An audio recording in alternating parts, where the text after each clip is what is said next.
인간은 누구나 행복한 삶을 추구합니다. 그런데 자세히 보면 행복하게 살 수 있는 길들이 많이 있는데 행복을 잘 못 찾고 있지 않나 하는 그런 안타까운 마음을 가질 때가 많이 있습니다. 우리가 잘 아는 클로버 얘기를 통해서 봐도 우리가 좀 잘못된 선택을 할 때가 많지 않나 하는 생각을 해봅니다. 식물들에는 특별히 꽃들에는 각자 그 꽃말들이 있잖아요. 식물들에도 말들이 있는데 세이크로바, 네이크로바 잘 아시는 것처럼 세이크로바의 꽃말은 뭐라 그래요? 행복이라고 합니다. 근데 우리는 크로바 밭에 가면 세이크로바를 찾아요? 네이크로바를 찾아요? 네이크로바를 찾죠. 별로 없는 거 열심히 산다고 시간 많이 보내죠. 네이클로바의 꽃말이 뭐라 그래요? 행운이라고 그러죠. 행운을 찾기 위해서 행복을 뭐해요? 짓밟고 있다. 뭔 말을 하려는지 여러분 다 아시다 할 텐데 우리 살면서 혹시 진짜 좋은 것이 옆에 있는데 있지도 않고 있어봤자 또 별 의미도 없는 것을 찾기 위해서 시간 낭비를 하고 있지는 않는가 한번 생각해 볼 필요성이 있다고 봅니다. 오늘 우리가 20절부터 볼 텐데 19절까지 말씀을 통해서 여러분이 아시는 것처럼 가난한 자들을 학대하고 버리고 또 자기가 세우지도 않은 집을 빼앗아 갔던 사람들이 어떤 불행한 삶을 살았는가에 대해서 쭉 얘기를 하고 있습니다.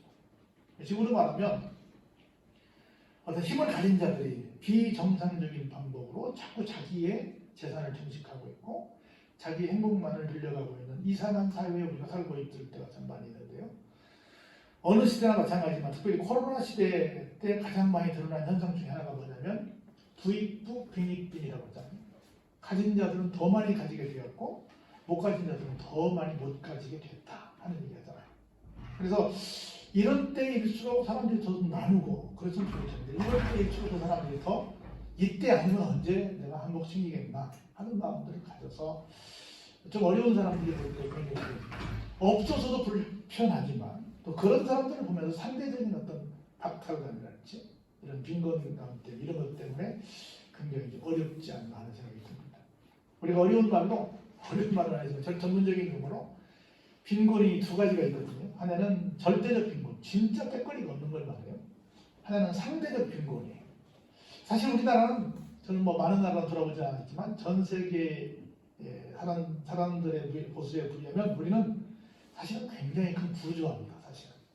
그런데 미안하지만 우리나라 사람들 행복지수가 높다 그래요? 낮다 그래요?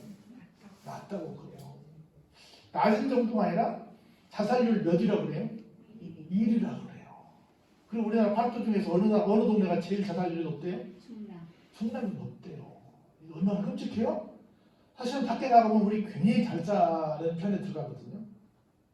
그런데 행복지수가 낮아.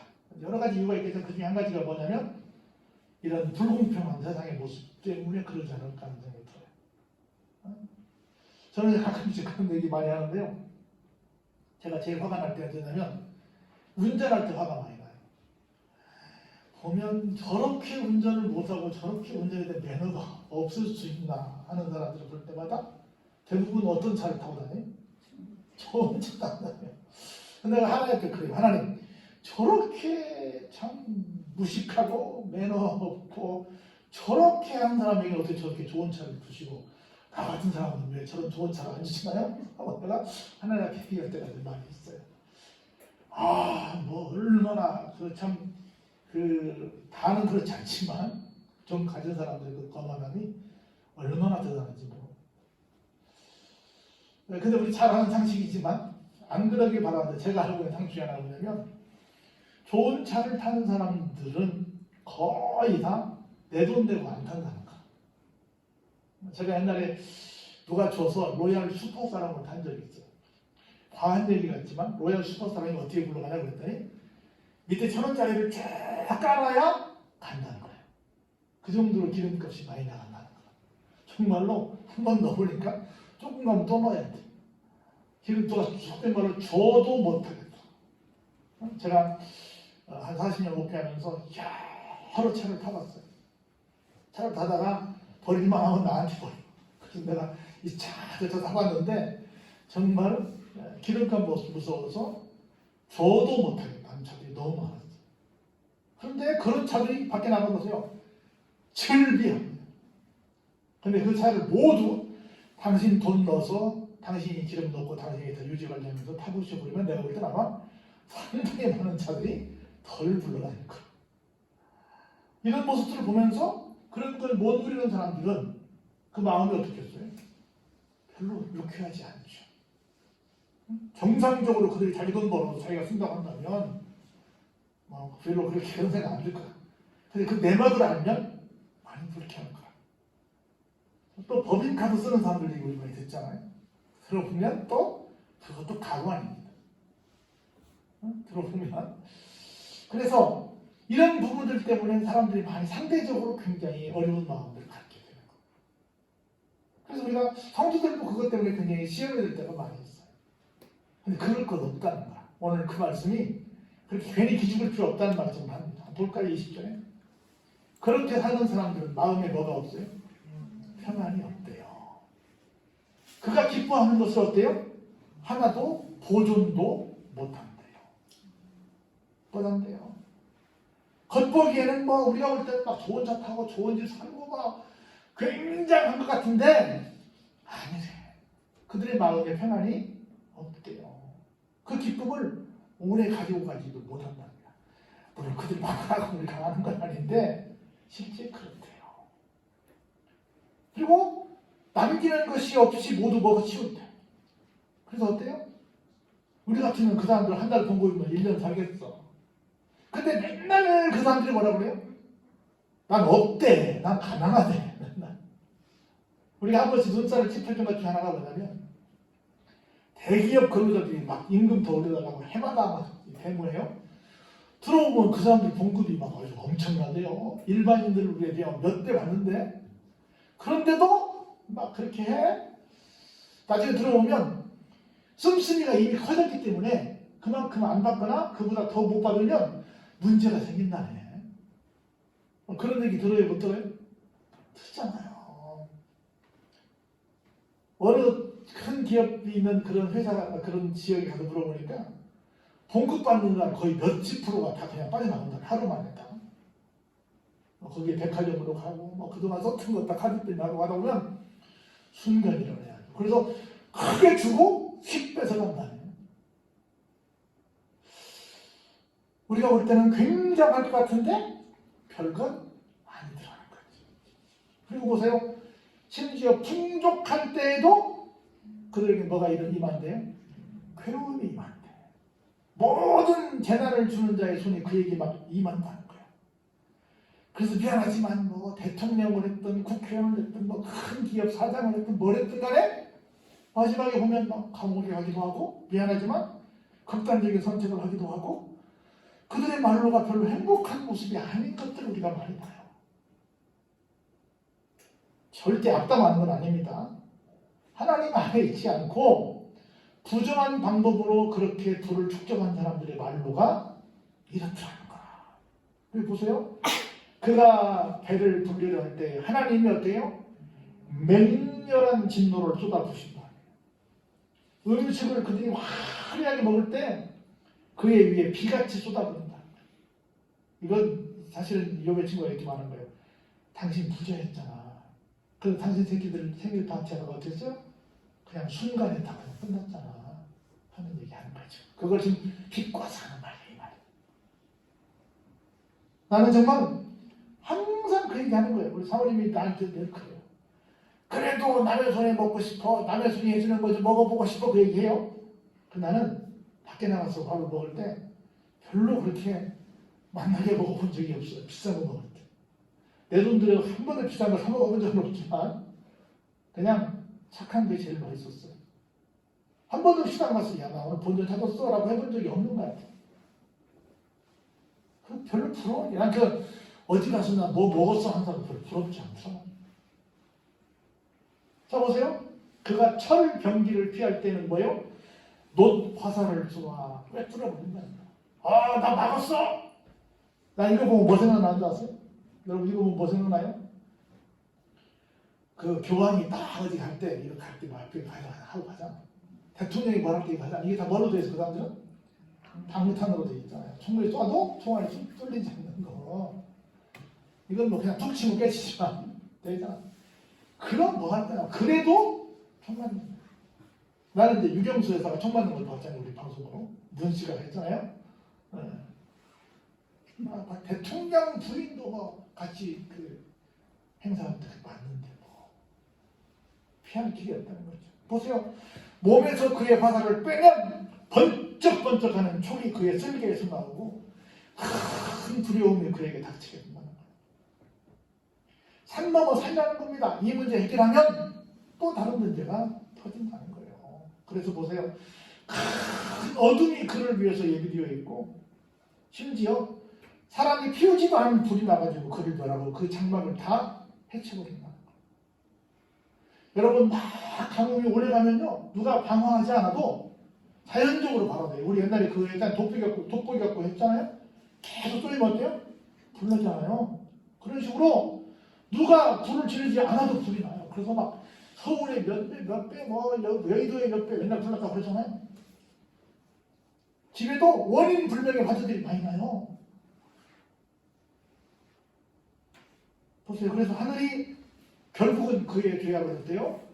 드러낼 거라는 거. 땅이 그를 대항해서 어때요? 일을 만나는 거예요. 그래서 어떤 권좌도 다 무너진다는 거예요. 그래서 보세요. 그가 갖고 있는 가정의 재산이 떠나가고 심지어 그걸로 끝나는 게 아니에요. 하나님의 진노의 날 언제요? 주님 재림하시는 심판의 날에 끌려가기도 하게도 된다는 거예요. 그래서 귀가 반짝한 것에 대해서 혹시 그분들이 정상대로 살아서 그렇다면 상관없지만 그렇지 않은 것 같은데 그렇게 사는 것에 대해서 부러워하지 마시기 바랍니다. 부러워하지 마시기 바랍니다. 이는 악인들이 받은 하나님께 받은 분깃이야. 하나님께서 그에게 정하신 기업이에요. 그래서 우리는 물론 여러분 가능한 부자로 사시기 바랍니다. 그래서 저한테도 많이 나눠주세요. 그것도 좋은데 하나님이 바라시는 것은 하나님의 의를 이루는 거예요. 그런 게 아니에요. 그런 것에 너무 연연하지 마세요. 하나님의 의가 뭘까요? 하나님의 마음을 가지고 사람들을 감동시키는 거죠. 그렇죠? 뭘까? 제가 두 가지만 얘기해 볼까요? 미국의 어떤 대통령이 한 번은 중요한 국무회의를 가는 도중에 있었는데 지금처럼 추운 눈발 내리는 겨울이었죠.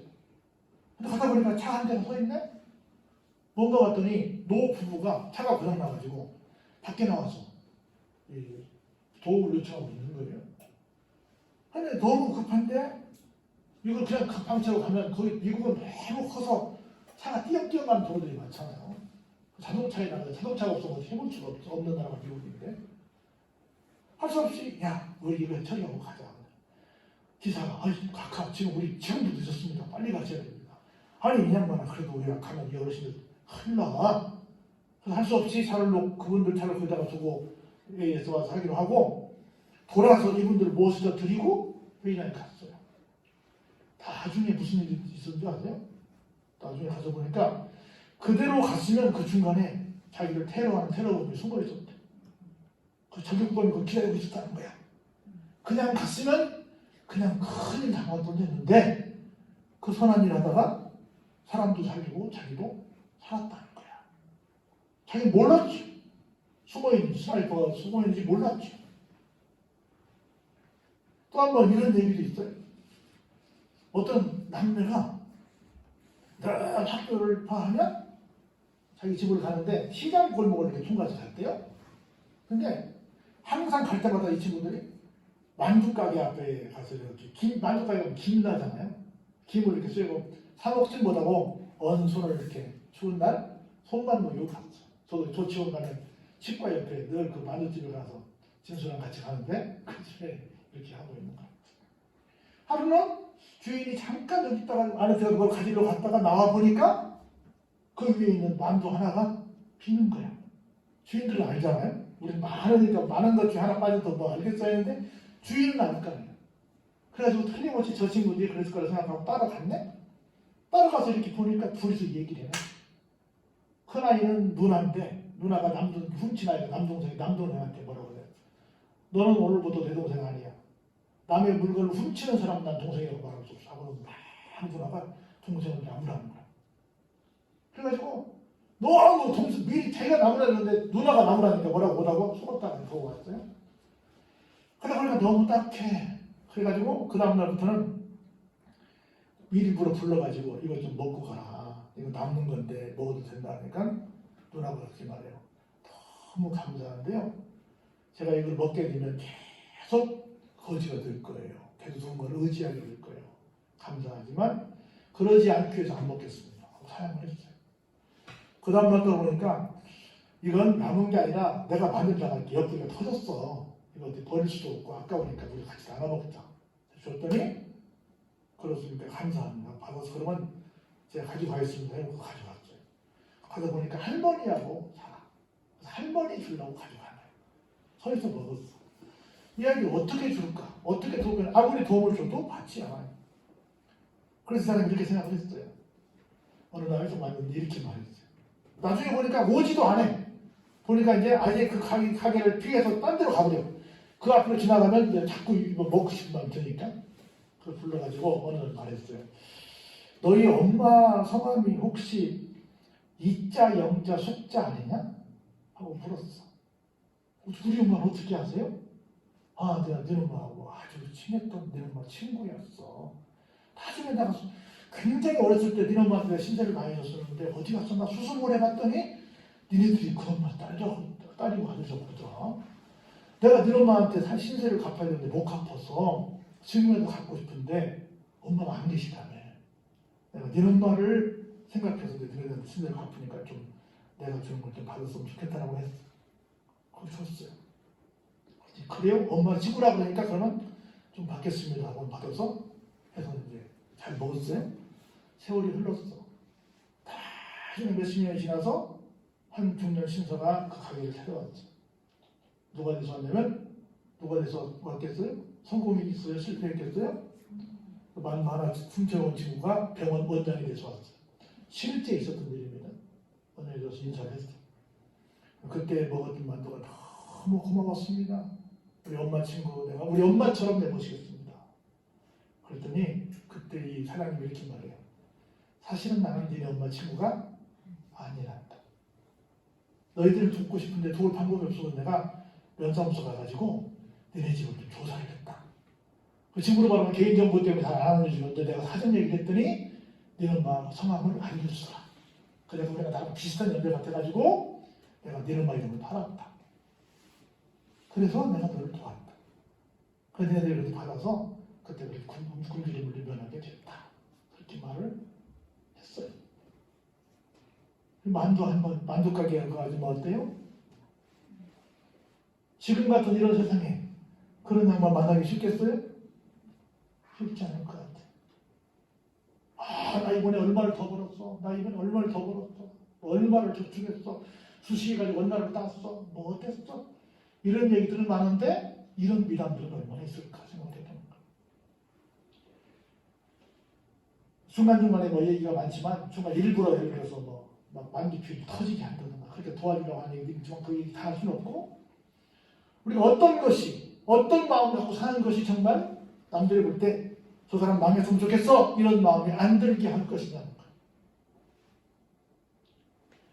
보세요. 이렇게 쭉 얘기를 하니까 욥이 반격을 합니다. 욥이 대답하기를 너희는 내 말을 자세히 들으라. 이것이 너희의 위로가 될 것이다. 이렇게 1절이 말합니다. 여러분들 제가 지난번에도 말씀드렸듯이 새해에는 다른 사람의 말을 좀 자세히 들어봤으면 좋겠어요.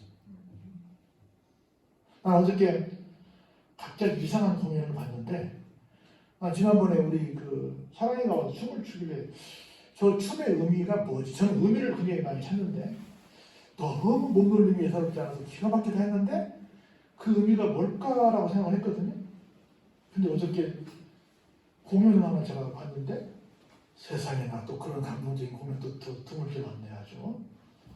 강남 같은 제비에 대한 얘기를 하는 친구 따라 강남 가는 제비에 대한 얘기를 하는데 세상에 그 몸짓 하나하나가 해석이 되는데요. 나 잠깐 좀 이렇게 보고 예배 준비 때문에 좀 어떻게 하라 그러는데 끝날 때까지 난 서서 봤어. 서서 눈을 잠시도 뗄 수 없어가지고 하나하나가 다 해석이 되는 그런 공연을 하대. 노래하는 친구들도 어떻게 그렇게 구성적인 노래를 잘하고 그 노래에 맞춰서 춤을 추는 친구들도 참 기가 막히게 춘다. 그래서 난 사랑에 가서 뭐 배우나 그랬더니 뭐 배울 거지? 그러니까 그런 거네. 말이 되는 걸 배우네. 정말 신기한 어제 구경을 했어요. 나만 봤기 때문에 뭔 말인지 모를 텐데. 그래서 참 대단하다. 그래서 뭔가를 자세히 보는 게 자세히 듣는 게 굉장히 중요한 거. 그래서 나 그 이쁜 제비를 처음 봤어요. 난 처음 나오는 애가 사랑인가 했던데 사랑이는 거기 없다더만. 근데 어떤 기가 막힌 춤을 추더라고요. 그래서 자세히 보고 듣는 게 너무 필요하다. 그런 거예요. 자세히. 그래서 보세요. 나를 용납하여 말하게 하라. 내가 말한 후에 너희가 조롱할지니라. 나를 내 얘기를 좀 자세히 들어보고 나를 좀 용납해보고 그리고 그 다음에 혹시 뭐 할 것이 있으면 해봐라 그 말이에요. 자 보세요. 이렇게 말합니다. 나의 원망이 사람을 향하여 하는 것이냐? 내 마음이 어찌 조급하지 아니하려느냐. 사람이 살다 보면 뭐가 힘든 일이 생기거든요. 그럼 그때 원망할 때 사람들을 향해 할 수 있어요. 근데 이 요건 뭐라고 말해요? 사람이 하는 게 아니야. 나도 사람이기 때문에 조급한 마음이 들어. 그런데 난 하나님 앞에 하지 사람 앞에 하지 않아. 너희가 내 얘기를 들어보면 놀라게 될 거야. 그만 입을 딱 손으로 막을 정도로 너희들이 우리가 실수했구나라고 고백하게 될 거야. 라고 하나님 앞에 정말 당당한 자기 모습을 요구하지 말하고 있습니다. 그러면서 이렇게 말해요. 아까 연장전장인데 내가 기억만 해도 불안하고 두려움이 내 몸을 잡는 일이 있다. 기억만 생각만 해도 불안하고 두려움이 있는 일이 있다. 뭐냐면 볼까요? 첫 번째 7절부터 보세요. 어찌해서 악인이 생존하냐? 어떻게 악인이 장수하냐? 어떻게 악인의 세력이 강하냐? 나는 생각만 해도 화가 난다. 심지어 그들의 후손도 그들과 함께 붙게 서더라. 그들의 자손이 그들의 목전에서 막 그렇게 잘 나가더라. 그리고 그들의 집이 평안하고 두려움도 없고 하나님의 매가 그들에게 임하지도 않더라. 심지어 그들의 수손은 막 새끼를 뱉게 하고 그들의 암소는 낙태한 일도 없고 막 새끼도 잘 낳고 아주 그 집이 잘 나가더라. 그들의 아이들을 양떼같이 내보내고 그들의 자녀들은 막 춤추면서 즐겁게 살더라. 그들은 막 소고와 수금을 놀이하고 피리 부르고 즐거워하고 아주 세상을 그냥 살판하게 살더만. 그리고 그렇게 살다가 13절에 그들의 날 어떻게?